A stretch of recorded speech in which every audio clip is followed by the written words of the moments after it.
Driver today. Because all of you safe before I get started, please keep your hands and feet inside the tram at all times, and please do not stand up or get off unless instructed to do so. If you do happen to drop something, just let me know. I can get off and get it for you. This tram also gets up to 6 miles an hour, so if you could please buckle your seat belts. At least you all are paying attention. There is no seat belts. If no one has any questions about our safety rules, I'll go ahead and get going here. Okie doke.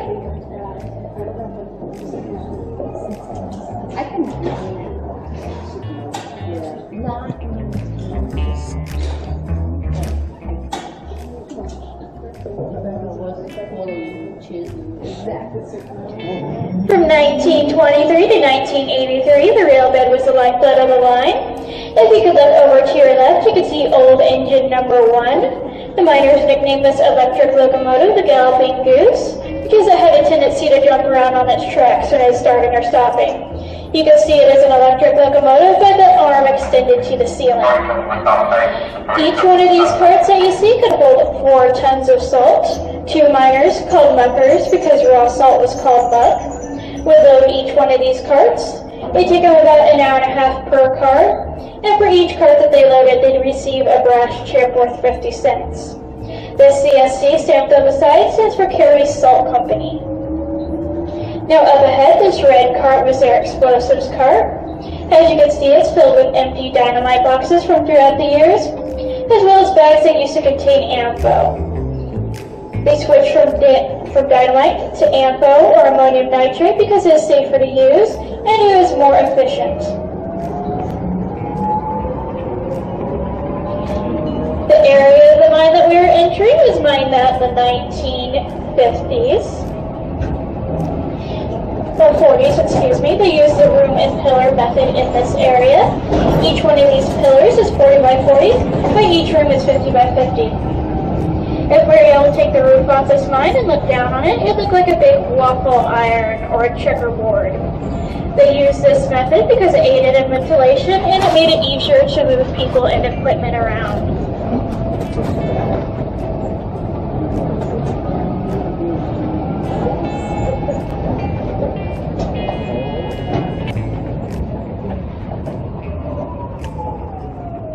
Now, if you look over to your right, you can see what miners would refer to as a rib wall.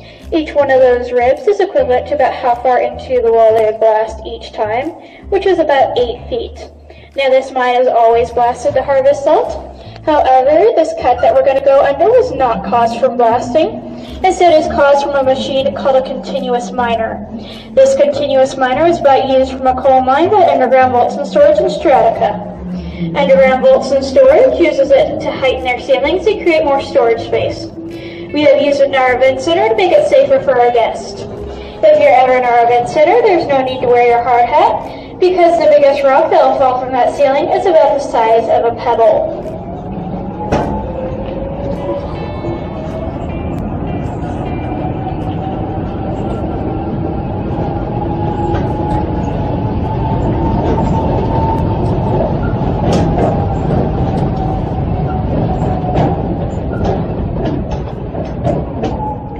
Now, if you look over to your right, near the top of that pillar, you can see a crystallized pot of salt. As you heard in the Permian room, this salt was deposited over 275 million years ago. During that time, there's wet and dry periods, of course. During the wet periods, the mud and dirt would settle onto the seafloor, leaving behind those dark lines that you see. During the dry periods, the water would evaporate out, leaving behind the salt. Sometimes, though, during these dry periods, water would come back into the area and form small pools of brine. Over the years, these brine pools would crystallize, leaving behind pure salt. That salt in that crystal pod is 99.9 to 100% pure salt. Sometimes we can even find bubbles of water still trapped inside the salt. We're going to be taking a closer look at that crystallized salt pod later. So right now I'm going to talk a little about the miners. 2 things are very important to every miner, and those are light and air. We're going to talk about how they control airflow down in the mine here in a minute. So right now we're going to talk primarily about light. Every miner that you see should have a rather large looking light on his helmet, as well as a spare battery for that light. That is to avoid something called mine darkness. And as I pull up here, I'm going to give you an example as to what mine darkness is like. I'm going to turn off the lights for about 10 seconds here. If you could look over to your left for me.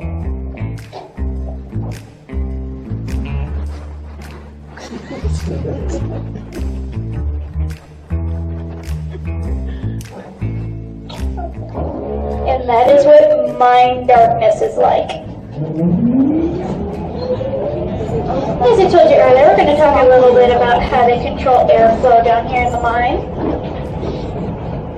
One of the main methods of controlling airflow is the use of gob walls.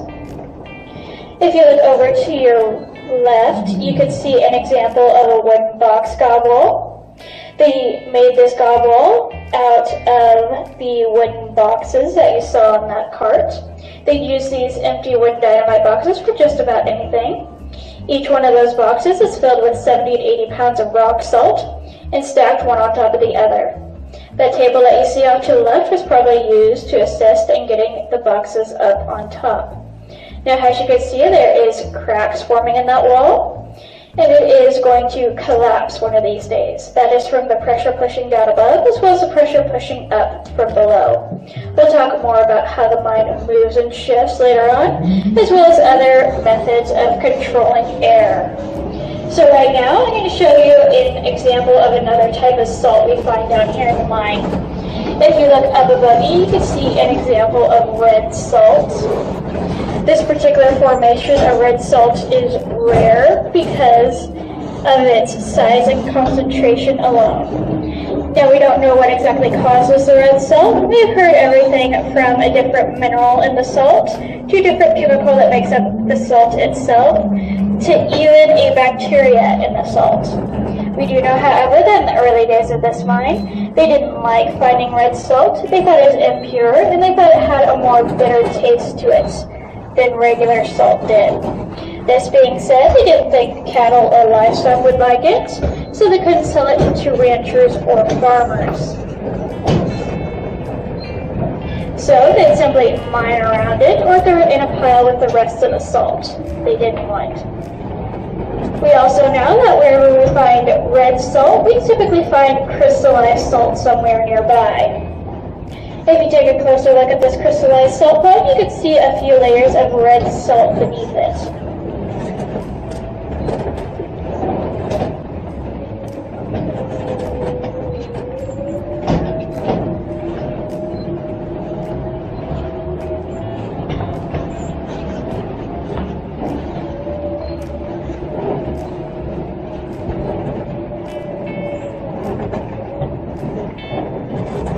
As I told you earlier, the miners had other methods of controlling airflow, of course. The first gob walls were actually made out of the rock salt itself. This was, of course, a very inefficient method because it was very porous and allowed air to flow right through it. It was also more likely to collapse than the wooden boxes were. Now, over to the back left corner, you can see that particular gob wall has collapsed. However, instead of trying to rebuild it, the miners simply put up what is called a brattice curtain. The early brattice curtains were made of wool or jute or another heavy fabric. Now today we still use brattice curtains, but the ones we use today are made of reinforced vinyl. You probably saw a few of them going through our mining gallery. They were much more efficient than the gob walls were because they took 30 minutes to put up and 30 minutes to take down, and they could be moved around as much as the miners needed. Now, since air is like water and it has a tendency to pool in certain areas, it sometimes needs some encouragement to move around. This is why we use fans down in the mine. That fan blade probably belonged to the fan in the picture there, and is an example of what comes down in the mine, stays in the mine. We'll have another example of that for you later on here. So right now, I'm going to talk a little bit about how the mine moves and shifts. Now, salt is a very elastic and plastic mineral, and this presents itself in two ways. The floor will move it, or the roof will. Now, if you look over to your right, you can see some examples of what we call floor heaves. Floor heaves happen when these pillars push down on the salt bed, and since there is a very hard layer of anhydrite beneath this salt bed that is able to withstand the weight of the pillar, the salt will heave up around it. It's a lot like pushing your finger down in a jar of silly putty or cookie dough. Now this floor heave is about 2 to 2.5 feet high, and floor heaves are actually hollow inside. The theory is that when they reach the ceiling and begin to press against it, they'll pop, a lot like a bubble would. The other type of movement we see in this mine is roof sags. Roof sags happen when the salt begins to peel off of the layer above it. And roof falls happen when that roof sag finally falls to the ground.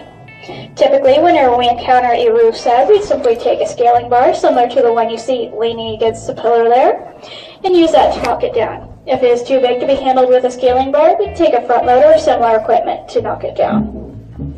Same with the floor heaves. If we find they are getting in the way, we'd simply scrape them off and fill in the loose cracks with salt.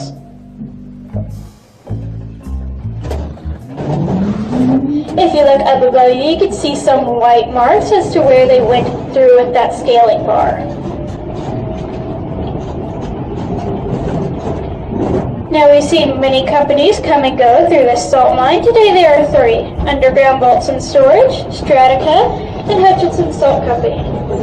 Hutchinson Salt Company is a company that mines the salt, and they lease space to Underground Bolts and Storage, and Underground Bolts and Storage in turn leases space to us.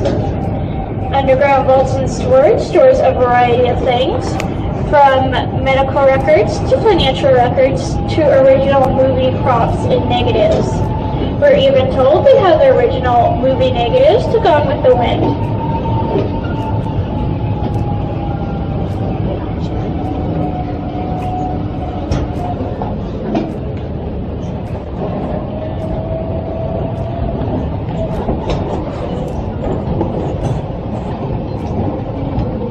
Now, as I told you earlier, I'm going to have another example of what comes down in the mine, stays in the mine. Does anyone want to try to guess as to what year and model that truck is?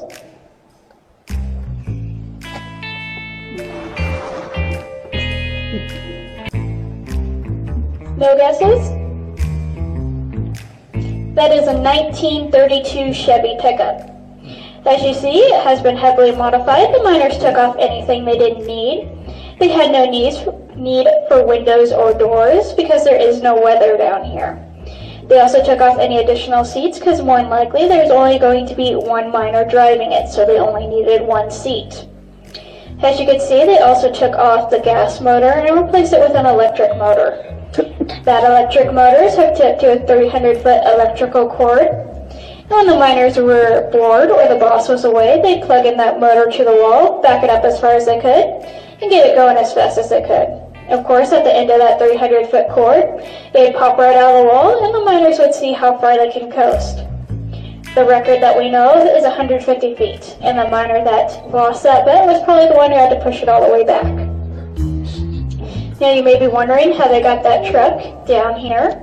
They had to take it completely apart and put all the parts in the skip. If the part was too big to fit into the skip, they'd have to cut it apart and weld it back together once it got underground. This was, of course, a very time-consuming project, so they didn't do it very often. And once it got completed, there was no need to go through all that work just to take it topside and junk it, especially when you have all this storage space down here. Now, there was one more company that was interested in our mine in the late 1950s, and that was the AEC, or Atomic Energy Commission. They came to Hutchinson in 1958 to start running tests that were only supposed to last 2 years, but instead lasted 9 years until 1967. They wanted to know if salt would be a suitable storage medium for storing toxic waste and chemicals. So they drilled holes into the salt bed, filled it with chemicals that would simulate how toxic waste would act, and covered it back up with rock salt. They ended up liking the results of these tests and started running more. They also wanted to know what the closure rate of this mine is. This being said, they installed what we call roof monitors, as you can see over to your right. They'd install these by putting that pole in the ceiling, as well as the one on the floor, and holding it steady with that tripod device. They'd measure the vertical movement in the mine by measuring the distance between those two metal caps. They ended up finding that the closure rate of this mine is about 1 inch every 500 years. Now the AEC thought this was a little bit too slow for their taste, so they moved into a salt mine in Lyons, Kansas that was 1,000 feet deep. They ended up liking the results they found there a lot more than the ones they found here. So they decided to announce that they were going to open a storage facility in Lyons. The people of Lyons, of course, didn't like this idea, and it eventually faced so much opposition that the AEC moved out of Kansas entirely. They ended up moving into a salt mine in New Mexico that is 1,800 feet deep. And as far as we know, they're still storing there today.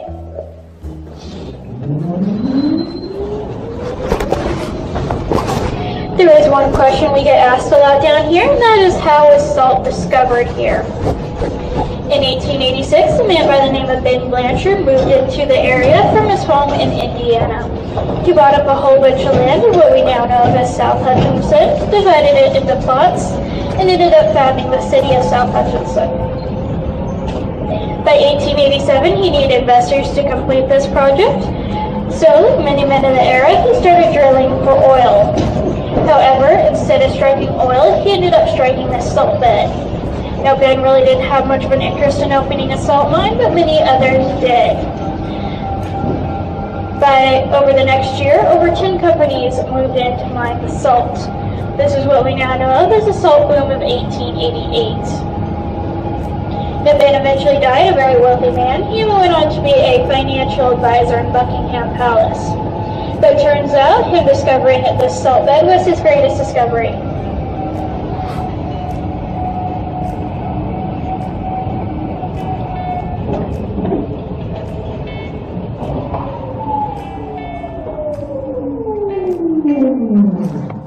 Now I'm going to stop here for about 5 minutes. But before you get off, we just have a few rules for you. Please do not climb on the salt pile. Please do not throw any loose salt at other visitors. If you want to take a bigger piece, please make it no bigger than the size of your palm. If you want to take a whole bunch of little pieces, you can fill up one of those bags with as much salt as it'll hold. Now if you could exit to your right and stay within the lighted area for me. Okay, now that everyone has their piece of salt, I'm going to tell you how to take care of it when you get home. If you get a bigger piece, you're going to want to rinse it off in a small stream of lukewarm water. Get all that salt dust off and make it really shiny and pretty. If you really want to preserve it, you could spray it with a clear acrylic or enamel spray. However, don't use polyurethane, it'll yellow your rock. And please do not put it on your best piece of wood furniture. It'll take the moisture right out of the wood and leave you with a white stain that won't go away. Also, please do not put it in your fish tank or in the grass. It'll kill the fish and it'll kill the grass. Now over there, that is the entrance to our salt safari. That is a 1-hour ride on a tram to the raw mine that was abandoned in the 1950s. And as you can imagine, having this salt mine here has heavily influenced the culture in Hutchinson. Our high school sports team is called the Salt Hawks. Their cheerleading squad is called the Grimy Birds. And their dance team is called the Salt Shakers.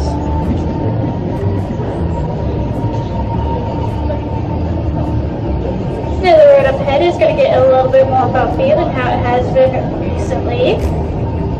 We're going to be going around our event center up here. We use our event center for a variety of things. The public can rent it out for meetings or receptions. Companies like to rent it out because there is no cell phone signal down here. We only have the Wi-Fi, and that can be easily turned off if they find it distracting. We have also had about 3 weddings down here.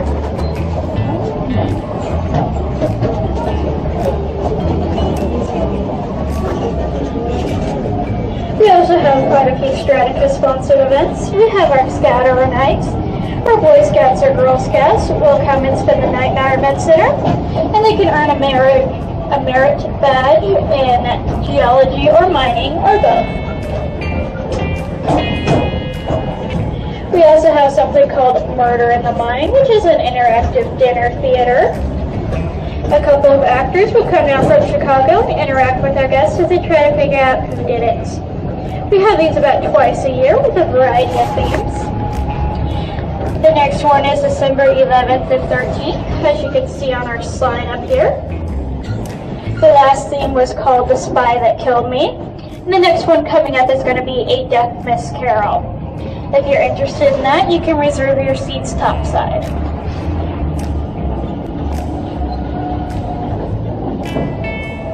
And if any of you happen to be tech savvy and you enjoyed your time down here at Strataca, we ask that you go online to TripAdvisor or Yelp and give us a review. We really appreciate it, as do the people who travel to Hutchinson. And of course, please do not get off till I come to a full stop up here.